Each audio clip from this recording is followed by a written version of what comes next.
ओम शांति। साकार मुरली में अनेक प्रकार की कहावतें, महावाक्य या वाक्यांश होते हैं। उसके अर्थ को जानने की श्रृंखला में आगे बढ़ते हैं। एक महावाक्य बाबा का कई बार आता है, आत्मा सो परमात्मा, हम सो हम। वास्तव में इसका अभिप्राय है कि दुनिया में आत्मा ही परमात्मा है, ऐसा मानते हैं। लेकिन बाबा ने कहा है, आत्मा एक ही है जो परमात्मा है। वो परमात्मा कभी आत्मा नहीं बनते। परमात्मा है, वो भी एक आत्मा, लेकिन सबसे सुप्रीम है। दूसरा कोई भी परमात्मा नहीं बन सकता। आत्मा देवता बन सकती है, क्षत्रिय बनती है, वैश्य बन सकती है, शूद्र बन सकती है, ब्राह्मण बन सकती है। लेकिन परमात्मा तो सुपर पावर है, अथॉरिटी है, ऑलमाइटी। इसलिए आत्मा सो परमात्मा कहना एक तरह से अ, उसके भावार्थ को न समझने के कारण लोग गलत अर्थ ले लेते हैं, अपने को भगवान समझ बैठे हैं। तो इसी का भाव है कि हम सो हम, माना मैं आत्मा सो देवता बन सकती हूँ, क्षत्रिय बन सकती हूँ, वैश्य शूद्र बन सकती हूँ।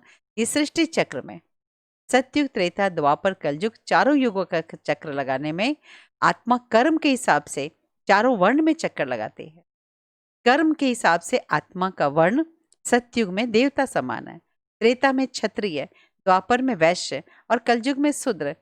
और कलयुग और सतयुग दोनों के मध्य काल छोटा सा युग पुरुषोत्तम संगम युग है, जिसे प्यार से पूरा नाम देते हैं कल्याणकारी मर्यादा पुरुषोत्तम संगम युग।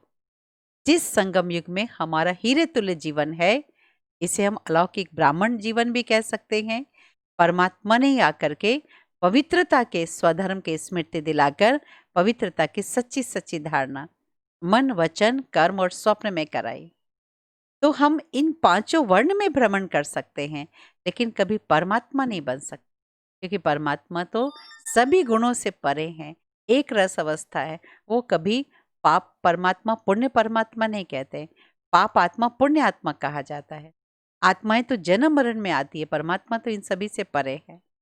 हाँ, कहीं कहीं जो ये बातें मानी गई है, उसका भाव है कि जैसा गुण परमात्मा का है, हम भी उसके स्वरूप है।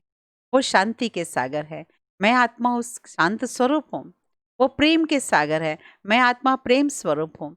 परमात्मा ज्ञान के सागर है, मैं आत्मा ज्ञान स्वरूप है।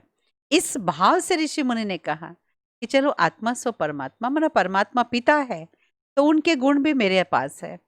इसका मतलब ये नहीं कि वो उनका जो रूप है वही मेरा रूप है। दोनों में अंतर है। जैसे किसी बच्चे को देख के कोई कहता है ये तो ट्रू कॉपी अपने फादर के जैसा है, क्योंकि उसके उस एक्टिविटी उस तरह की है। लेकिन फादर तो अलग है ना, वो अलग है ना। इस बात को हमें समझना होगा कि आत्मा सो परमात्मा कहना एक भावना है, न कि सिद्धांत। परमात्मा एक है और हम सभी उनके संतान हैं। इसलिए वो पतित पावन है, आत्माएं पतित बनती है। उनकी यथार्थ याद से आत्मा पावन बनती है। जिसे भगवान ने गीता में भी कहा कि अब देह सहित देह के सभी संबंधों को भूलकर अपने को आत्मा समझकर मुझे याद करो, तो मैं तुम्हें सर्व पापों से मुक्त कर दूं। ओम शांति।